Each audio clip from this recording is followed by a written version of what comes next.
লোকটি একটি পাথর তুলে এবং কোনো দয়া না দেখিয়ে পাথরটি একটি গভীর গর্তে ফেলে দেয়। সেই গর্তের নিচে একটি গর্ভবতী মহিলা তার ছেলের সাথে লুকিয়ে থাকে। মহিলাটি তখন ভয়ে তার ছেলের মুখ চেপে ধরে বসে থাকে, কিন্তু লোকটি সামান্য আওয়াজ শুনতে পায় এবং সন্দেহ করে সেই লোকটি ওপরের বাঁধা রশিটি কেটে দেয় এবং দুজনকেই গর্তের মধ্যে ফেলে রেখে চলে যায়। তখন মা এবং তার ছেলে সেই গভীর গর্তে আটকা পড়ে থাকে। ছেলেটির ডান পায়ে পাথর পড়ে মারাত্মকভাবে আঘাত পায়। মা তখন তার ভয়কে চেপে রেখে মাটির নিচ থেকে একটি বড় পিঁপড়ে তুলে নিয়ে ছেলের ক্ষতস্থানে রেখে দেয়। যখনই সেই পিঁপড়েটি ছেলেটির ত্বকে গভীরভাবে আটকে যায় তখন মা পিঁপড়ের লেজ পর্যন্ত কেটে দেয়। এর ফলে ক্ষত কিছুটা সংকুচিত হয়ে যায়। এভাবেই মা এবং ছেলে সেই গর্তে ঠান্ডা ও স্যাঁতসেঁতে স্থানে কোনো রকম বেঁচে থাকে। যদি ছেলেটির পিতা আর না আসে তাই মহিলাটি ভাবে তাদেরই কিছু একটা করতে হবে। মহিলাটি তখন একটি শক্ত কাঠি দড়ি দিয়ে বেঁধে ওপরে ছুঁড়ে দেয় যাতে কাঠির প্রান্ত কোনো কিনারায় আটকে যায়, কিন্তু মহিলার শক্তি কম থাকায় তা বারবার ব্যর্থ হয় এবং বারবার মেলানোর চেষ্টা করার পর কাঠিটি অবশেষে গর্তের ওপরে একটি শেকড়ে আটকে যায়। ছেলেটি তখন বলে, মা আপনি আগে ওপরে উঠুন, আমি নিচে অপেক্ষা করব।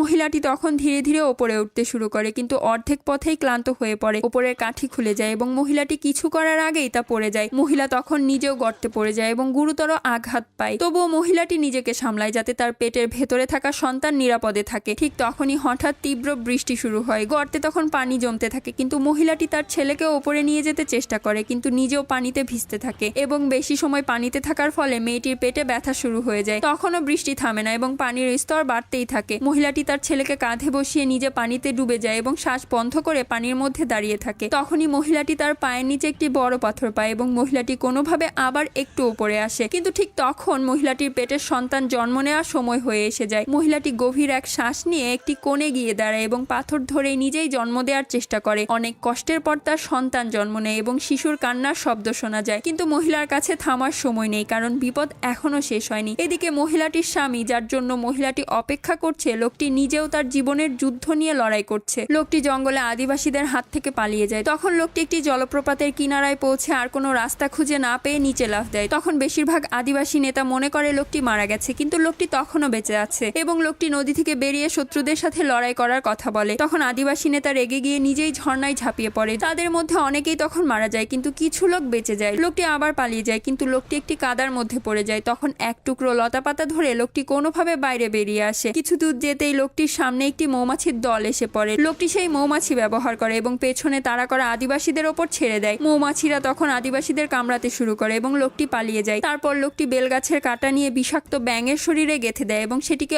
অস্ত্র হিসেবে ব্যবহার করে। যখনই আদিবাসীরা আবার কাছে আসে লোকটি লুকিয়ে একটি কাঁটা মারে। ওই লোকটি তখনই মারা যায়। ঠিক তখনই আবার বৃষ্টি শুরু হয় এবং লোকটির মনে পড়ে যে তার পরিবার এখনো গর্তে আটকে আছে। পরে ভিডিওটি দেখার জন্য প্লিজ সাবস্ক্রাইব।